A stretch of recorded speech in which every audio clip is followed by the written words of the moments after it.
কুমিল্লার ১৪ গ্রামে যুবলীগ নেতা জামাল উদ্দিনকে হত্যার দায়ে ৯ জনকে মৃত্যুদণ্ড দিয়েছেন আদালত।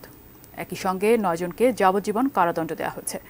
দুপুরে কুমিল্লার অতিরিক্ত জেলা ও দায়রা জজ জাহাঙ্গীর হোসেন এই রায় দেন। মৃত্যুদণ্ডপ্রাপ্তরা হলেন ১৪ গ্রামের আলকড়া ইউনিয়নের সাবেক চেয়ারম্যান মোহাম্মদ ইসমাইল হোসেন বাচ্চু, আলকড়া ইউনিয়নের কুলাশার গ্রামের সালাউদ্দিন, আব্দুর রহমান, মফিজুর রহমান খন্দকার, জিয়াউদ্দিন শিমুল, জাহিদ বিন শুভ, রেজাউল করিম বাবলু, মোহাম্মদ রিয়াজ উদ্দিন মিয়াজি, মমতা আমির হোসেন। রায় ঘোষণার সময় মৃত্যুদণ্ডপ্রাপ্ত আসামিরা অনুপস্থিত ছিলেন। তবে যাবজ্জীবন সাজাপ্রাপ্ত ৯ জনই উপস্থিত ছিলেন। স্থানীয় ইউপি চেয়ারম্যান মোহাম্মদ ইসমাইল হোসেন বাচ্চুর চাঁদাবাজি সহ বিভিন্ন অপকর্মের প্রতিবাদ করায় যুবলীগ নেতা জামাল উদ্দিনের সঙ্গে তার বিরোধ সৃষ্টি হয়। এর জের ধরে ২০১৬ সালের ৮ জানুয়ারি জামাল উদ্দিনকে গুলি করে ও কুপিয়ে হত্যা করে আসামিরা। ঘটনার পর নিহত জামালের বড় বোন জোহরা আক্তার বাদী হয়ে ২৩ জনের বিরুদ্ধে মামলা করেন।